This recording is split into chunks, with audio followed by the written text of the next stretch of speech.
b'i kanto kuranɛ kɔnɔ wazakirihum bi ayamillah ko ka adamadenw hakili jigin Alahu Taala ka donbaw la ni ye donba dɔ ye diɲɛ kɔnɔ don min ni don yɛrɛ tigiw kun ɲinɛnen don a kɔ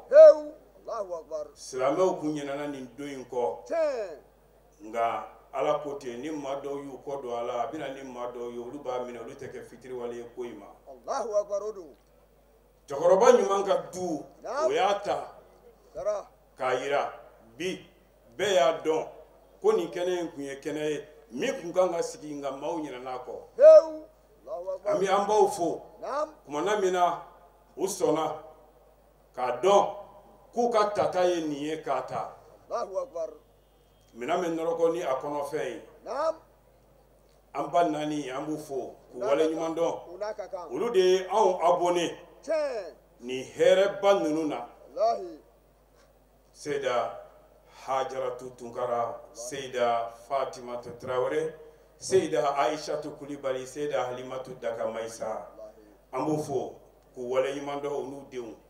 k'u n'u buramusow fo k'u n'u balima sira bɛɛ lajɛlen fo u yɛrɛ bɛ min fɛ Ala k'a k'u ye atahadus ala ni'imati shukrun wa tarkuhu kufrun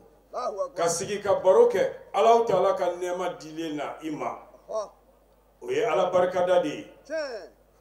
k'a ye k'a to yen k'a kɛ i n'a fɔ fɛn ma kɛ ye o ye fitiriwaleya ye Ala k'an kisi ka bɔ o ma Alahu Taala ka nɛɛma o de ye nin ye Muhamadu ye Ala ka nɛɛma ye wa Muhamadu yɛrɛ de ye Fatumata ye Fatumata yɛrɛ de ye Muhamadu ye Muhamadu yɛrɛ de ye silamɛya ye silamɛya yɛrɛ de ye Muhamadu ye silamɛya de ye Fatumata ye Fatumata de ye silamɛya ye sabu Muhamadu ko Fatumata bid'atun minni ko ale farikolo dɔ don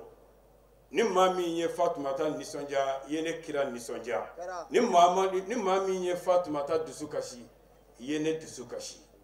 Muhamadu ko ni Fatumata ko bɛ n'a fɔ ɲɛ finman ni a jɛma ni maa min ko i b'u bɔ ɲɔgɔn na i jɔra ɲɛ cili kan o la n'an y'an yɛrɛ ye ni musoba ye Fatumatu az-Zahra al-Batula ni muso sanuma ye hafizatil Qur'ana bi akmaliha a ye kuranɛ durusi k'a latanga a dafalen a y'a minɛ a fa bolo k'a minɛ a furucɛ sanuman bolo ni cɛ min kun tɛ a tɛ se ka furu maa wɛrɛ ma Ali karramallahu wajhahu Fatumata tɛ se ka fɔ n'i ma Ali fɔ Ali yɛrɛ tɛ se ka fɔ fiyewu n'i ma Fatumata fɔ Fatumata hiya khamisu ahli al-qisa ale de ye maa duurunan dɔ ye birifini birila maa duuru min kan Fatumata y'o dɔ ye Fatumata hubuha min kamalati mahabbati rasul sallam Fatumata kanuni a bɛ kira ka kanu dafali de la sabu n'i ye kira kanu n'i ma kira denw kanu kanu langolon don a tɛ passé ni maa min ko i b'i Ala fɛ i tɛ kira ko la i ka Ala kanu ye nkalon ye ni maa min ko k'i bɛ kira fɛ e tɛ kira denw ka ko la nkalon b'i da a tɛ se ka marcher limaniya jalani don a tɛ kɔ tigɛ sabu Alahu Taala ko kuranɛ kɔnɔ qul la as'alukum alayhi ajran illa al-mawaddata fil qurba Muhamadu a f'u ye ko n tɛ sara foyi ɲini n ka kiraya lase la fo n'a kɛra kanu gɛlɛn tali ye ka se n somɔgɔw ma Muhamadu yɛrɛ ko ten inna li kulli shay'in asasun wa asasul islam hubbuna ahlal bayt Muhamadu ko diɲɛlatigɛ fɛn o fɛn a bɛ sigi sipasiman dɔ de kan sen de bɛ fɛn bɛɛ kɔrɔ pour a ka se ka poser ko ni silamɛya diinɛ in a bɛ sigi fɛn min kan pour diinɛ kana lamaga ka bɔ diinɛ maa bolo k'o ye ale somɔgɔw kanuni ye o la n'an y'an yɛrɛ ye o kɛnɛ sanuma in kan an bɛ Ala de fo ka Ala wale ɲuman dɔn sabu maaw sɔrɔla nin diinɛ in tɔgɔ la minnu ye nin du in ɲini ka b'u si la tunu u ye posinɛ kɛ maa dɔw kɔnɔ u ye dɔw kunkolo tigɛ ka bɔ u kan na Fatumata yɛrɛ seginna Ala ma a hujunulen ne ye yɛrɛ ye k'i b'o kɛnɛ kan i bɛ ka Fatumata ka bonya yira i bɛ ka Fatumata ka kanu yira ala fo maa dɔw ye guerre déclarée u n'u cɛ e ma ye o maaw la e y'i ka kanu labɛn k'i ka wari financer k'i farikolo doni a kɛnɛ sigili la a kɛnɛ lɛmayali la ni maaba bɛ dugukolo kan e don ala ka maaba Allahu akbar Jawara sigatenna Fatimata kabako don naam sabu a jɔra kira ye tiɲɛ baya jɔyɔrɔ la Allahu akbar a jɔra kira ye naam furumusoya jɔyɔrɔ la tiɲɛ a jɔra kira ye denmuso jɔyɔrɔ la a jɔra a ye balimamusoya jɔyɔrɔ la sigatu la wala wala sabu a welela ko umu abiha Allahu akbar ko faba tiɲɛ kuranɛ kɔnɔ tumana min na nasaraw ni kira ye ɲɔgɔn sama isa ko kuma la ala ko nin kuma ka ja u ka nin bɛɛ to yen a f'u ye k'u k'u yɛrɛ bɔ ka na u k'u musow bɔ ka na u k'u denw bɔ ka na ɲininkali kɛ báyìí kira bɔra ni jɔn ye Allahu akbar Jawara a yɛrɛ place la a bɔra ni Seydina Ali de o kira o ye Fatumata furu cɛ ye tiɲɛ a denya place la a bɔra ni Hasan ni Huseini de ye o ye Fatumata denw ye tiɲɛ furumusoya place la a bɔra ni jɔn ye Fatimata Allahu akbar ati tɛmɛni kan o la alisilamɛw naam an bɛ kɛnɛ ba kan kɛnɛ min ala yɛrɛ ye kɛnɛ in a ko fɔ Allahu akbar ni muso sanuma in i bɛ dɔ de fɔ a la k'a tɔ to tiɲɛ Umu Salma a b'a lakale ni ale ye kira furumuso min furula Kadijatu ka somayɛlɛma kɔfɛ Allahu akbar wala wala a ko Umu Salma tazawwajatni rasul wa fawwada amru ibntihi ilayya fakuntu u'addibuha wa kanat ad'abu minni wa a'rafu bil ashya'i kulliha Allahu akbar Umu Salma ko k'ale furula kira ma ko kira ye a denmuso sanuman ka ko ta k'a di a ma ale k'i janto denmuso in na naam k'ale kun kɛra maa ye min bɛ ka denmuso in jogo ɲumanya a bɛ ka jogo ɲumanyaw de placer denmuso in kɔrɔ walasa denmuso in ka lamɔ ka se ka ɲa ko nka ale Umu Salma y'a sɔrɔ ko denmuso in lamɔlen don ka tɛmɛ ale kan Allahu akbar ati tɛmɛni kan ale y'a sɔrɔ denmuso in a ladɔnniyalen don hɛrɛ ko bɛɛ lajɛlen na bonya ko bɛɛ lajɛlen na ka tɛmɛ ale yɛrɛ kan maa min dir'i ma k'i ka lamɔ n'i y'a sɔrɔ o ka lamɔ jogo ɲumanya ka ɲi ka tɛmɛ i yɛrɛ kan dɔ bɔra i ka doni na Fatimata Zahra muso sanuma ala kira ko n ye n denmuso in tɔgɔ wele ko Fatimata ka d'a kan Alahu Taala ye a dabɔ k'a kisi ani a kanuba jɛkulu bɛɛ lajɛlen ka bɔ tasuma kɔnɔ don ma Allahu akbar Fatimata a fa y'a kanu a yɛrɛ y'a fa kanu sabu ni kira tun bɛ taa voyage o voyage la kira bɛ maa laban min fo ka voyage sira ta o ye Fatimata ye Allahu akbar ati tɛmɛni kan ni kira seginna ka bɔ voyage la a mana bɛɛ fo kunbɛliw kɔfɛ a bɛ maa laban min fo foli bɛ laban maa laban min na o ye nin denmuso sanuma in ye Fatimata Allahu akbar ati tɛmɛni kan dɛ a ŋaniya kun ka ɲi a kɔnɔ kun jɛlen don sabu an karamɔgɔ Isa Togola ka walanda bɔra a kan a ye sigiɲɔgɔnw gasi sigi ka se yɔrɔ la f'a bɛ maaw ta u tɔgɔ ma ka Ala wele kɛ u ye Ala hɛrɛ kɛ karisa ye Ala karisa kɔlɔsi karisa tanga karisa ni karisa a denw y'o mɛn a fɛ u yɛrɛ kabakoyara ko an ba bɛ ka Ala wele maaw ye hɛrɛ la nka a ti an yɛrɛ tɔgɔ fɔ Allahu akbar a ko sigiɲɔgɔn ka kɔn du ɲɛ ni musoba in Ala sɔnna k'a don kira ni Kadijatu ka furu la ka kɔn cidenya ɲɛ ni san 5 ye Allahu akbar a hijirala ka taa Madina a fa nɔfɛ a don a bɛ maa min ka sɛrɛkulu la ka taa Madina o ye Seydina Ali ye o y'a sɔrɔ a ma di a ma fɔlɔ i bɛ Ali ka danaya dɔya ko cɛ don i bɛ Fatumata ka sabali dɔya ko a bɔra duba kɔnɔ lamɔ ma dɛsɛ a la o la ani Ali ka furu don Ala kira ye ladilikan 7 di a ma ka taa furuso la nin ye walanda ye denfaw ye nin ye walanda ye denbaw ye a k'aw janto nin na Ala kira ye a denmuso sanuman bila ni ladilikan 7 ye tiɲɛ a d'a ma joona koyi ka taa furuso la diyara n ye ladilikan in ɲɛsira Fatumata ma nka min bɛ k'a ɲɛsin Fatumata ma ale b'a dɔn Fatumata lamɔlen don o kan nka walanda don e ni ne ye tiɲɛ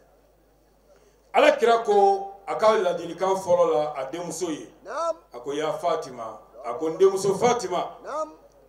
a dɔn tiɲɛ n'i y'i cɛ ka balo tɔmɔ aha k'i cɛ ka balo tobi a ye naam balokisɛ kelen o balokisɛ kelen tiɲɛ o bɛ sɛbɛn i ye baraji ye Allahu akbar i janto o la furuso kɔnɔ naam i cɛ ka suma tiɲɛ k'a tɔmɔ k'a tobi naam sumakisɛ kelen o kelen o bɛɛ lajɛlen bɛ sɛbɛn i ye baraji ye Allahu akbar a ko ladilikan 2nan naam ya Fatima aha a dɔn ni muso ye a cɛ ka fini ko naam muso k'i k'a dɔn i cɛ ka fini b'i bolo tuma min na k'i bɛna a ko naam i jurumu de b'i bolo Allahu akbar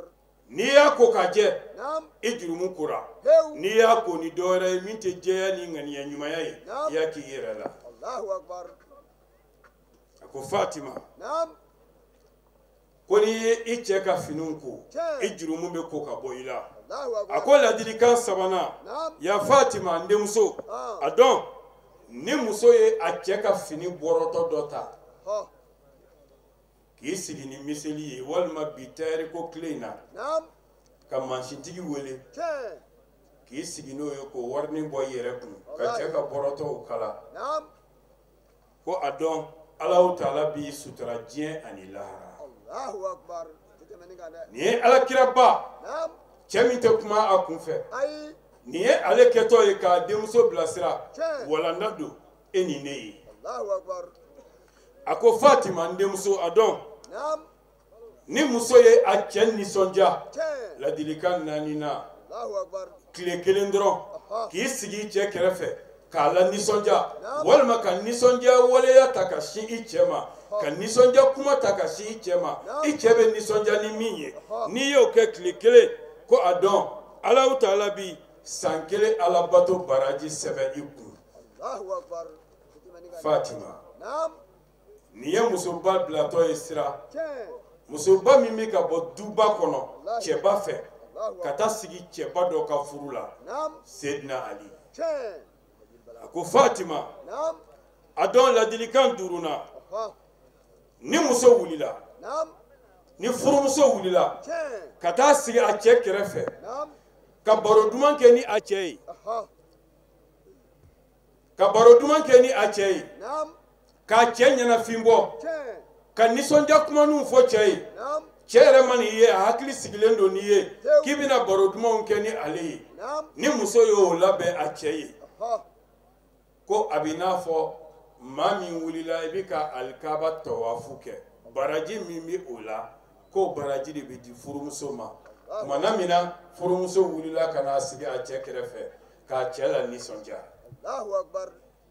musow naam a ye ninnu minɛ denfaw a y'a denw bilasira ni nin ye denbaw a y'a denw bilasira ni ninnu ye tiɲɛ a ko Fatima ladilikan 6nan naam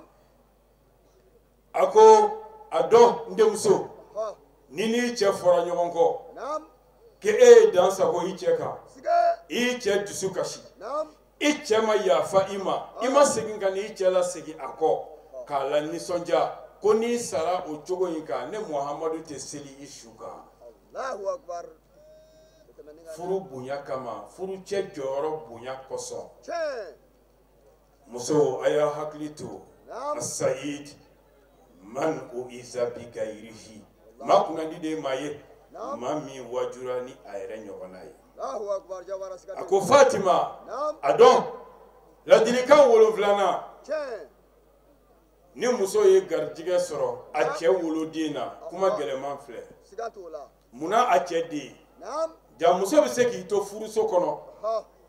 ka den dɔ sɔrɔ Naam. den in bɛ danbeya ka taa furu cɛ ma ala k'an kisi ka bɔ a ma amin o de kama ba ye a layidu 6 la Naam. n tɛ namara kɛ n sen kɔrɔ n t'a kɛ n bolo kɔrɔ tiɲɛ ko Fatima Naam. a dɔn ni muso ye garijigɛ sɔrɔ a cɛ den na fo ka taa fɔ a jiginna Ala Ta'ala ka mɛlɛkɛw sangaba la dugukolo kan maa ɲuman bɛɛ lajɛlen o bɛɛ lajɛlen bi Ala Ta'ala yafa deli muso in ye fo ka taa fɔ muso in ye a yɛrɛ sɔrɔ jurumunw bi yafa ka bɔ a ma barajiw bɛ sɛbɛn a tɔgɔ la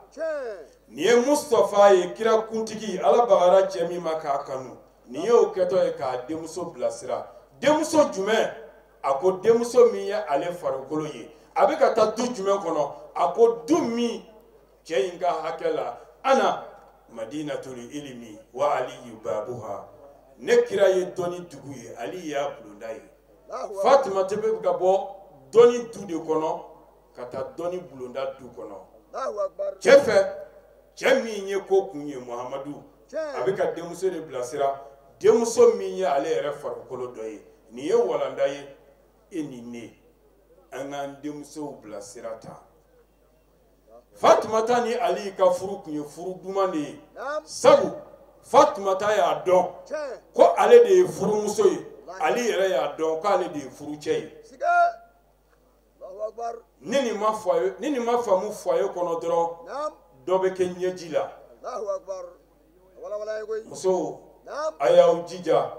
a k'aw nakun dɔn a cɛw ka so bɛɛ ko Fatima Fatima tɛ Fatima ye tɔgɔ gansan na Fatumata jɔra a fa ye denmusoya jɔyɔrɔ la k'a fa kunkɔrɔta Fatumata jɔra furucɛ ye furumusoya jɔyɔrɔ la ka Ali lafiya Ali tun ye cɛfarin de ye kɛlɛdaga la Ali tun ye dɔnnibaa de ye i mana dɔnni tun a kan cogo o cogo Ali tun b'i jaabi n'i y'o ye cɛ o cɛ la musoba dɔ bi a kɔfɛ k'a ka ko labɛn